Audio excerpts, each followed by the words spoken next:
Olá, gente. Paulo Malvas Corrêa mais uma vez aqui no canal.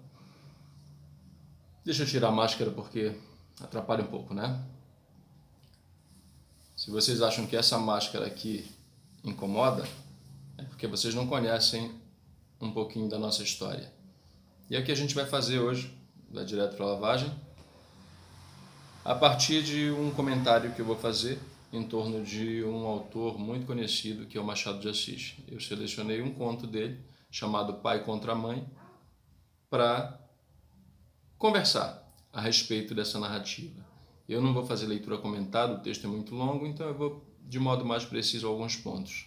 Tá? A escolha desse tema se deve à urgência da gente debater a respeito da questão do negro. Parece que nós estamos voltando ao século XIX, quando o sujeito que perseguia negros era gratificado por isso, né?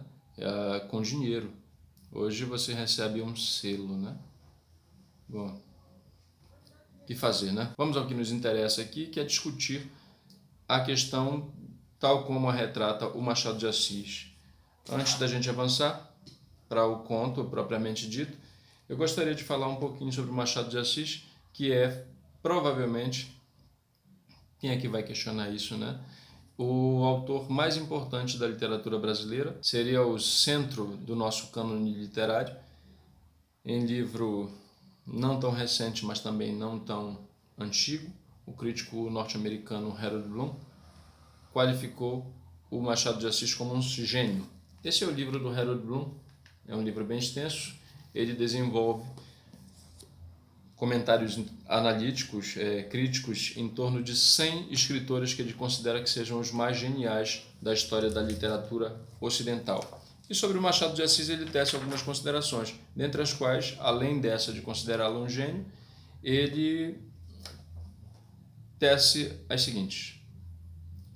O gênio da ironia proporcionou-nos poucos exemplos à altura do escritor afro-brasileiro Machado de Assis, a meu ver, o maior literato negro surgido até o presente.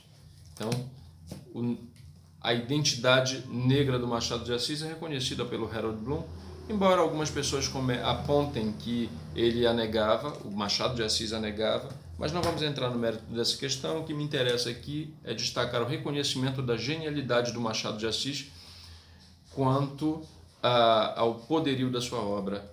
Isso não é uma novidade, a crítica especializada no Brasil também já havia feito esse mesmo reconhecimento. É só a gente pensar, por exemplo, na história da literatura brasileira escrita pelo José Veríssimo, em que o Machado de Assis é uma espécie de ápice da nossa história. Também a crítica mineira Lúcia Miguel Pereira, nesse livro aqui, Prosa de Ficção, que trabalha narrativas entre os anos de 1870 e 1920, em recorte temporal em que se encaixa o Machado de Assis. Ela fala da genialidade do Machado de Assis em comparação com os seus contemporâneos. Portanto, o autor do qual nós vamos tratar aqui é reconhecidamente diferenciado na nossa história, na nossa curta história literária. Quanto ao Pai contra a Mãe, eu sempre uso essa edição, a edição da Aguilar, é o segundo volume das obras completas do Machado de Assis. Essa edição já está bem surrada, né? Vejam, as pessoas vendem seus acervos, aí a gente vai lá e compra nos sebos, né? Mas, para efeito de protesto aqui em relação ao contexto que a gente está vivendo, eu vou usar uma outra edição que está nessa antologia aqui, Questão de Pele, que é uma antologia de textos de vários autores que evocam essa temática do negro. Tá? O que nós vamos discutir aqui é realmente uma questão de pele. Está tão em voga ultimamente, gente. Palmares, palmares. Vamos adiante, né? Então, eu, como disse, não vou fazer uma leitura comentada, o texto é extenso, embora eu prefira fazer a leitura comentada. Eu vou direto aos pontos. Se você que está assistindo é um apaixonado pela obra do Machado de Assis, vai ter algumas dicas em relação a esse conto. Talvez não seja novidade, talvez seja. só continuando para saber. Se você já está habituado a ver o que a gente desenvolve aqui, não esqueça, esse é um convite, não é uma intimação, de se inscrever aqui no canal. Por favor, queira indicar para os amigos que tenham interesse também pelo que a gente desenvolve aqui. Sempre bom ter a companhia de gente interessada. E fica o reforço, gente, se você quer aprender alguma coisa, tem que ter disciplina, e a disciplina exige que você invista o seu tempo. Então, se você quer aprender um pouquinho a respeito do que eu tenho a dizer sobre esse conto, você tem que assistir até o final. Ver um pedacinho, eu vi a introdução, tá bom. Não. A gente tem uma introdução, né, para chegar ao tema. Se quem está assistindo é o pessoal que está se preparando para o Enem, não esquecer que há temas de redação que têm textos motivadores. Esses textos podem ser textos literários também, né? E de modo que não é a minha especialidade, nem é o meu foco maior de interesse, mas se vocês tiverem interesse em acompanhar aulas mais voltadas especificamente para esse fim, eu sugiro que acompanhe o canal do meu ex-aluno, meu amigo José Alberto. Eu vou deixar o link aí embaixo para vocês acessarem. É um excelente professor e vocês vão ter mais um ganho na formação de vocês, mas isso não quer dizer que vocês não devam acompanhar o que não mereçam acompanhar o que a gente tem aqui a dizer, que é o foco voltado mais para exploração do conteúdo. Mas já fiz muita premissa, vamos ao pai contra a mãe. A primeira coisa a observar no contato entre o leitor e o texto é o título, pai contra a mãe. Mas que história é essa? A gente só vai entender quando desfilar pelo texto inteiro. Então, o texto começa logo dizendo o seguinte: a escravidão levou consigo ofícios e aparelhos, como terá sucedido a outras instituições sociais. Então, o que acontece? Quando acabou a escravidão, determinados objetos, esses são os aparelhos, como por exemplo ferros de colocar no pescoço, a máscara, por isso eu usei a máscara, né? Aquela máscara de ferro que era colocada no rosto do negro para que ele não consumisse álcool, para que ele não bebesse, porque geralmente o negro era aliciado com álcool, né? Os índios também. Leiam lá o ensaio do Câmara Cascudo sobre a cachaça, eu acho que é o Prelúdio da Cachaça. É um livro maravilhoso, gente. E ele vai passeando pela história da cachaça. Então essa máscara tinha essa finalidade, cobria, só deixava um buraco para os olhos, uns furos para respirar, mas tinha uma outra com um modelo mais econômico, que tapava somente aqui o nariz e a boca, né? Então, isso acabou. E outra profissão que terminou foi a de caçador de escravos, né? Aquele sujeito que era o caçador de recompensas, né? O escravo fugiu, ele ia lá capturar o escravo, devolvia para o dono e recebia uma recompensa por conta disso. A fuga do negro era noticiada na imprensa. Existem vários trabalhos que apresentam esses anúncios. Aqui no Pará, na Amazônia, os trabalhos do professor Vicente Salles abordam isso, né? Inclusive dão exemplos. Por exemplo, no livro Negro na Formação da Sociedade Paraense, ele explora esses recortes e vai comentando. Bem interessante, sugiro a leitura, gente. É um livro editado pela Pacatatu. Eu fiz a revisão desse livro, então eu conheço com muita propriedade. Vamos adiante. Os personagens desse conto, então o contexto é esse, século XIX, escravidão ainda, né? E os personagens são Cândido Neves, observem o nome, Cândido, é alguma coisa que remete a candura, a uma certa mansidão.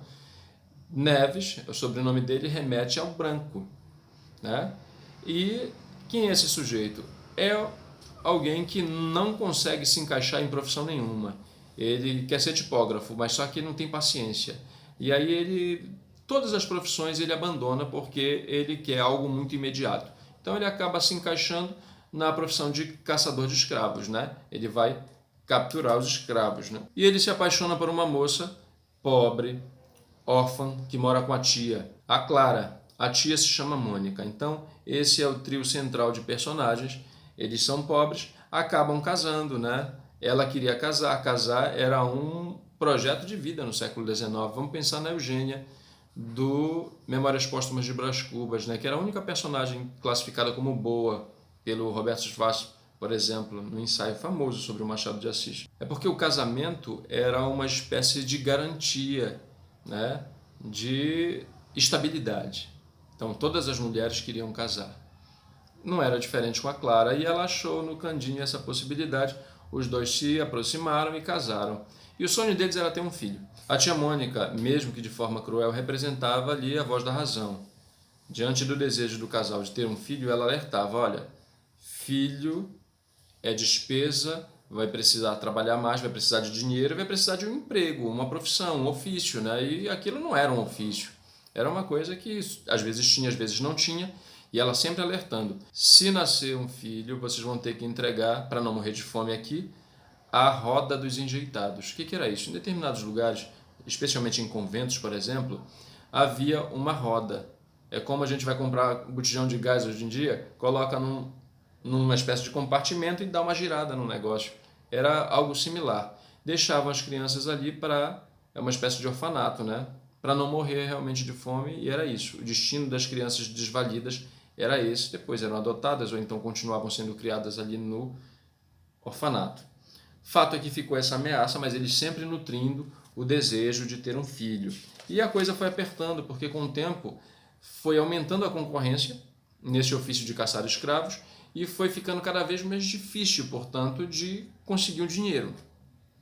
Né? O Candinho era habilidoso nessa atividade, ele era forte, hábil, às vezes ele sofria alguns arranhões, algumas mordidas, mas geralmente ele saía ileso dessa captura. E a coisa foi apertando. E foi pior, porque ela ficou grávida. O casal ficou muito feliz, mas a tia reiterou os avisos anteriores, né? E aí o negócio foi apertando, a Clara tendo cada vez que costurar mais, a tia ajudava, mas não era o suficiente, gente. Com os retalhos ela foi trabalhando no enxoval da criança, então vejam já a marca da indigência aqui, a criança tendo um enxoval feito de restos, né? O fato é que, como não tinham mais dinheiro, o dono da casa onde eles moravam pediu a casa e deu 5 dias para que eles saíssem. Como eles não conseguiram dinheiro, foi isso que eles fizeram. Mas a tia Mônica, que era astuta, havia conseguido um espaço de favor na residência de uma senhora viúva, né?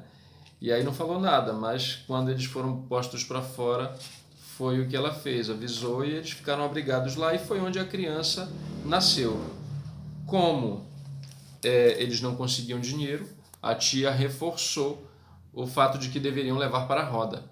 Ela mesma se propôs a fazer isso, mas a mãe, mais resignada, evidentemente, né, na leitura do Machado de Assis, mas o pai, inconsolável, né? Por que eu disse que a mãe resignada? Porque a história foca no pai, é o pai contra a mãe, mas não é a mãe da criança, já vamos chegar lá.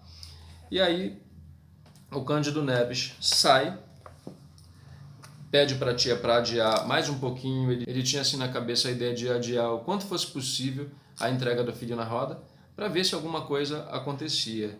E aconteceu, ele viu o anúncio da fuga de uma escrava, era uma mulata, e a recompensa, 100 mil réis. Isso resolveria parte dos problemas deles, né? Pelo menos os mais imediatos, e evitaria que o filho fosse entregue, pelo menos naquele instante, à roda dos enjeitados. E o caminho que ele fez para procurar essa mulata, essa escrava fugida, já é insinuante. Ele passou pelo Largo da Carioca e entrou na Rua do Parto e da Ajuda. Então isso aqui já é prenúncio de alguns desdobramentos do texto. E aí ele foi, né? Não conseguiu nada na primeira investida, mas no outro dia, ele já saindo com o filho para entregar a roda, passando por um espaço onde havia uma farmácia, ele já conhecia o farmacêutico, que tinha dado informações a respeito dessa negra fugida, né, dessa escrava. Quando ele passou bem perto, ele, de longe, ele tinha uma boa memória. Algumas vezes ele capturou o negro errado, outras vezes capturou um negro livre, mas que rendeu um monte de pancadas dos parentes do sujeito, mas assim no geral ele conseguia memorizar os traços todos da descrição dos fugidos, né? E ele conseguiu guardar na memória e viu quando passou um vulto conhecido, era a mulher. E aí ele fez o quê? Entregou a criança para o farmacêutico segurar E assim o homem guardou e ele foi atrás da mulher. Lá pelas tantas ele chamou pelo nome dela, Arminda, e ela, inocente, né, automaticamente olhou, e aí ele a capturou e foi levando para entregar ao proprietário. Ela alegava que estava grávida, olha lá a rua do parto, né, que estava grávida, que o dono, o senhor, era muito mau, e aí ele não quis saber. Aqui nós começamos a entender o título, pai contra mãe, era o Candinho contra a Arminda. Se ele ouve as súplicas da Arminda, ele perdeu o filho. Então ele preferiu levar a Arminda para o dono e o destino da Arminda foi abortar, gente. Ela estava grávida e o dono foi puxando e ela abortou. O Candinho, a Candinho era como ele era conhecido na intimidade, recebeu a recompensa, apanhou o filho de volta e retornou para a casa dele, né? Tem umas passagens aqui no final do conto que são bem fortes, gente. Por exemplo, no chão onde jazia, levada do medo e da dor, e após algum tempo de luta, a escrava abortou. É uma cena forte. Só perde aqui, gente, para a cena do Cortiço, do Aloysio Azevedo, que é o suicídio da Bertoleza, quando ela se vê traída pelo seu parceiro lá, o comerciante, né? Ela, que era uma negra fugida, se desespera, pega uma faca e abre o próprio ventre, as vísceras caem ali, um negócio aterrador. Olhem só essa passagem. O fruto de algum tempo entrou sem vida neste mundo, entre os gemidos da mãe e os gestos de desespero do dono. Esse dono provavelmente era o pai da criança. Vamos pensar aqui na conexão que há, olha, Gilberto Freire, gente, entre Casa Grande e Senzala, né? Em que o senhor, na calada da noite, ia visitar as escravas para favores sexuais e elas acabavam engravidando também, né? Por isso esse desespero, há uma suspeita disso, né? Cândido Neves viu todo esse espetáculo, olha só o Machado de Assis com a seleção vocabular, né? Não sabia que horas eram, quaisquer que fossem, urgia correr à Rua da Ajuda e foi o que ele fez sem querer conhecer as consequências do desastre. Não quis saber de mais nada. Ele venceu, o pai contra a mãe, ele venceu. Ele foi para a casa do farmacêutico, a criança já estava lá dentro, sendo cuidada. Quando ele não viu, a criança se desesperou, mas aí foi tranquilizado. Não, a criança está lá dentro, né? Quando ele pegou o menino, o texto diz que ele pegou com a mesma fúria que pegou a escrava, mas só que era a fúria do amor. O mais curioso é que, por exemplo, há uma acusação aqui de que a culpa do açoite dos negros é do próprio negro por ter fugido, gente. É uma coisa absurda. Ao final ele volta para casa e é repreendido pela tia Mônica. Ela faz o seguinte: disse, é verdade, algumas palavras duras contra a escrava por causa do aborto, além da fuga. Cândido Neves beijava o filho entre lágrimas verdadeiras, abençoava a fuga e não se lhe dava do aborto. Ele não se... Vejam que a candura dele tem limites, só se aplica ao filho. Isso está em moda ultimamente, né? Não pensar nos outros, só pensa nos filhos, né? Aí a frase final é fantástica, gente. É uma fala do personagem, do protagonista. Nem todas as crianças vingam, bateu-lhe o coração. Gente, isso aqui é de uma atrocidade. Vejam, um pouquinho que eu mostrei aqui a respeito desse conto do Machado de Assis mostra o quanto o autor foi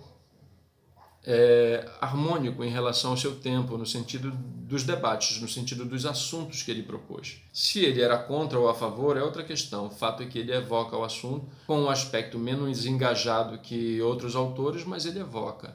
Então fica aqui essa pequena conversa sobre o pai contra a mãe do Machado de Assis, para dizer que, em outros tempos, capturar negros, perseguir negros, podia gerar uma recompensa. Deus me livre desses tempos voltarem. Então, gente, esse foi o recado de hoje. Muito grato pela companhia. Se você já se inscreveu no canal aqui, muito grato. Se você ainda não se inscreveu, por favor, fique à vontade, recomende para os amigos. O nosso propósito aqui é combater o vírus terrível da ignorância e da falta de sensibilidade. Por favor, me ajude a levar esse projeto adiante. E a gente se vê por aqui num outro vídeo ou nos vídeos que já estão disponíveis. Todo mundo convidado para apreciar. Grande abraço.